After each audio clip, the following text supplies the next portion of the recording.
This podcast is not for the overly sensitive, the terminally optimistic, or anyone who thinks dating in your 50s is a whimsical romantic comedy. Listener discretion is advised.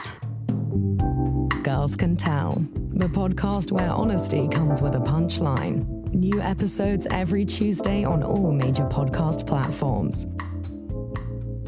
Let me be honest with you about something.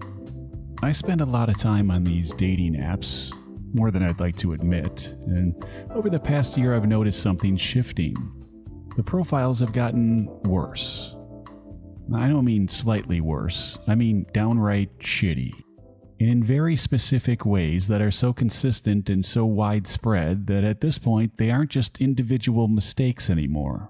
They're patterns, and they definitely tell you something.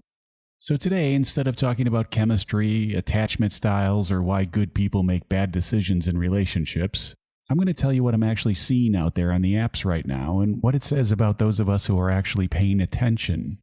This one's for everyone who's been on the apps and wondering if it's just you or something's really wrong with what's happening out there. It's not just you. Let's start with one that prompted an actual conversation I'm going to share with you.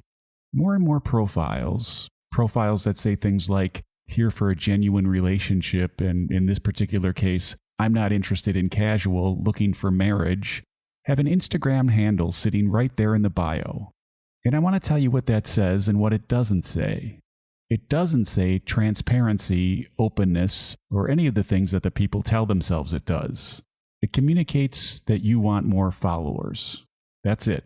A woman who's honestly focused on finding one serious relationship with one specific man doesn't need to funnel strangers from a dating app to her Instagram account. That's not how finding a quality partner happens. That's how building an audience works. There's nothing wrong with building an audience, but just don't put here for something real in the same bio where you're doing it. Those two things are in direct contradiction, and any man who's looking for something real sees it and is instantly turned off by it. I actually matched with someone recently specifically to have this conversation. Her bio said she wanted a genuine relationship with one man. Her bio also had her Instagram handle. She sent a super swipe, which means she initiated, and my opening message was simple. Why do you put your Instagram in your bio? She told me it was for transparency, that if I wanted to know more about her, I could look her up on Instagram and see her personality. She also asked why that was my opening question. I told her straight. It doesn't read as transparent to a man, it reads straight up as attention-seeking, and it won't attract someone looking for a serious relationship. It exclusively attracts scumbags who are looking for what the Instagram handle is offering. She disagreed respectfully, then, possibly overcompensating more than a little, she told me she's a business owner, an author, a real estate broker, a former politician, and an advocate, and that her Instagram reflects all of that, and she was being transparent by sharing it. Bullshit. She told me that if having her Instagram handle in a serious relationship bio was going to preclude me from seeing her as a viable match, then we were misaligned. It's the first thing she said I agreed with her on, and I wished her well. And that was that. Here's the thing. She likely wasn't a bad person. She was articulate and had clearly accomplished real things, but the contradiction of things she said in her bio was insane. And the fact that she had a sophisticated explanation for it doesn't make the contradiction disappear. Any quality man sees that for what it is, a woman dying for attention, and most of them just swipe left without telling you why. Now this one baffles me. Roughly 70% of the women showing up in my potential matches are not local, not within driving distance suburbs, not local, or even same time zone, not local. They're in different cities and states all the way across the country, and I've had it with this shit. And they're showing up in my Chicago matches because they're either using travel mode, a feature that lets you set your location to somewhere you're not, or they're masking their current actual location with a VPN set in Chicago. I need someone to explain to me what the goal is here. You download a dating app, you set your location in a city you don't live in, you don't make any mention of it in your profile, and you're matching with men in the city who are looking for someone local. What exactly are you hoping happens next? Are you planning to move? Are you looking for a pen pal? Are you hoping to find someone so extraordinary that he'll immediately agree to a long-distance situation with a stranger he met on Hinge? Because that's not how it works. What it actually does is waste everyone's damn time, including yours. A man who's serious about finding someone local swipes on you, matches, has a conversation, starts to get interested, and then finds out you're 4 states away.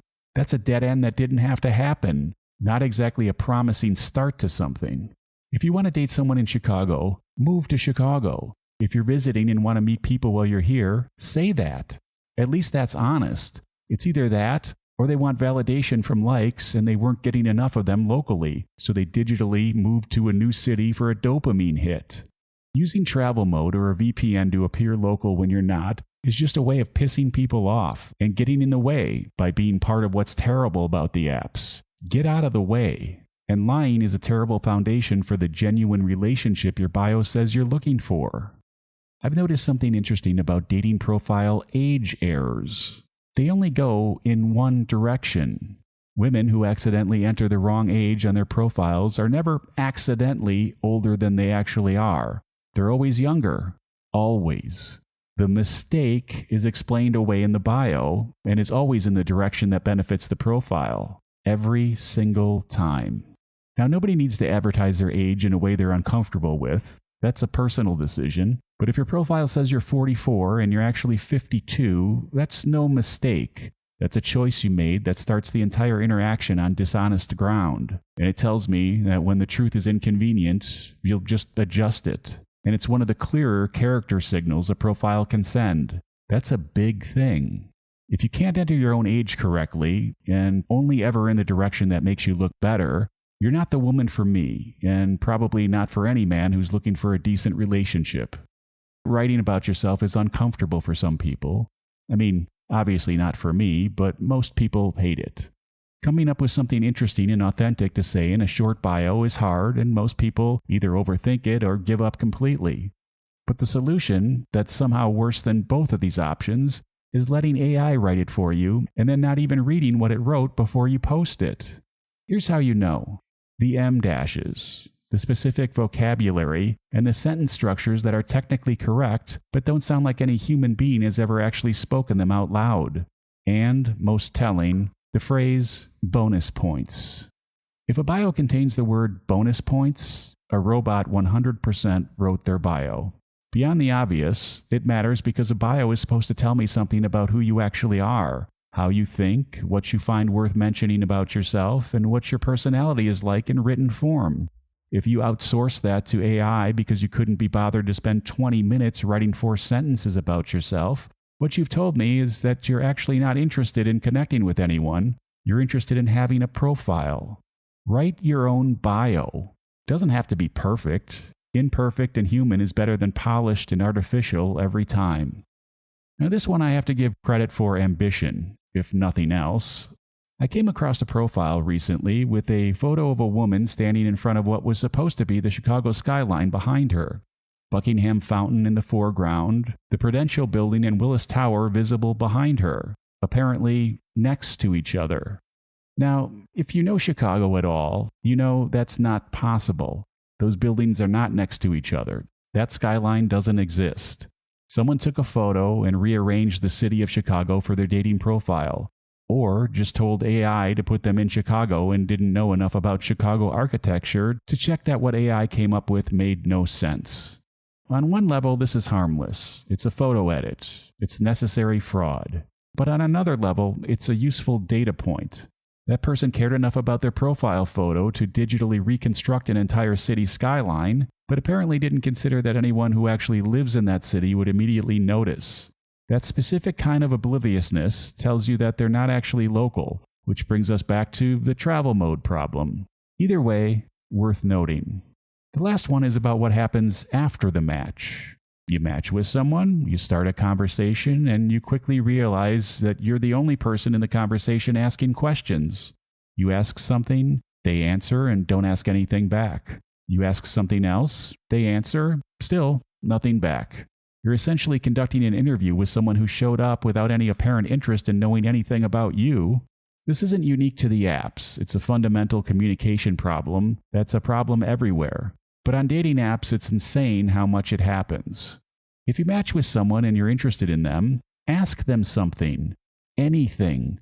Show some curiosity about the person on the other end of the conversation, because a conversation where only one person is asking questions isn't a conversation, it's an audience. And most people, after 2 or 3 rounds of this, just stop responding because the effort never felt mutual.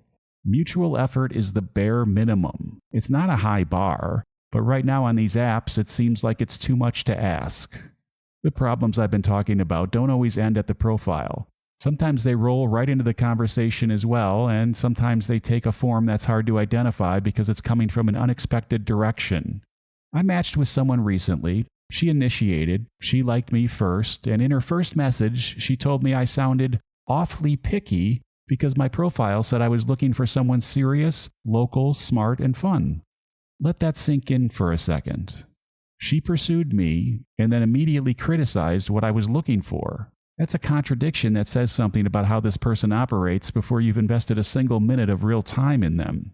And it didn't stop there. Over the course of the conversation, she made a comment about my hair, then made another comment about my hair, which, being thick, full, and stylish, is very often mentioned and always positively. Then she made a comment about my height, which, at 6'6", is something women actively seek out, not something seen as a negative.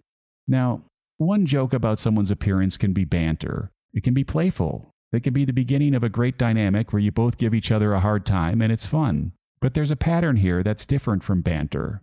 She liked me, she initiated, she got my attention, and then she spent the conversation making small comments designed to make me feel slightly worse about things that are objectively not problems. That's what we call negging. And it's a specific kind of negging that's worth understanding because it comes from a person who's pursued you, which makes it confusing if you're not sure what you're looking at. Here's the psychology underneath it. When someone perceives the person they're pursuing as higher value than themselves, more confident, attractive, or more accomplished, whatever the specific dynamic is, they respond by trying to quietly level the playing field. Instead of raising themselves up, they bring the other person down slightly. A comment here and a joke there. Nothing dramatic enough to call out directly, but consistent enough to create a small dent in your confidence if you let it. It works on people who don't notice it. The tell is a combination of pursuit and criticism. If someone came after you, they already decided you were worth pursuing. The criticism that follows isn't honest feedback, it's a power move, and it usually comes from someone who isn't entirely comfortable with the fact that they like you more than they want to. The right response is exactly what you'd think. Notice it, name it internally, and decide whether someone who manages their own insecurity by taking small shots at yours is the kind of person you want to spend more time with. Usually the answer is no. And that answer gets easier to reach the faster you recognize what's actually happening. Here's what it all adds up to. Your profile is communicating things you might not intend to communicate. The Instagram handle says one thing while the bio says another. The wrong age says that inconvenient truths are just adjustable. The AI bio says you couldn't be bothered. The fake photos say you'd rather be liked for something you're not than known for something you are. None of these things are catastrophic on their own, but they're not invisible either. The people you're trying to attract are paying attention, and what they're seeing is a gap between what the profile claims and what the profile does. Close the gap. Be the person the profile says you are. That's seriously all it takes.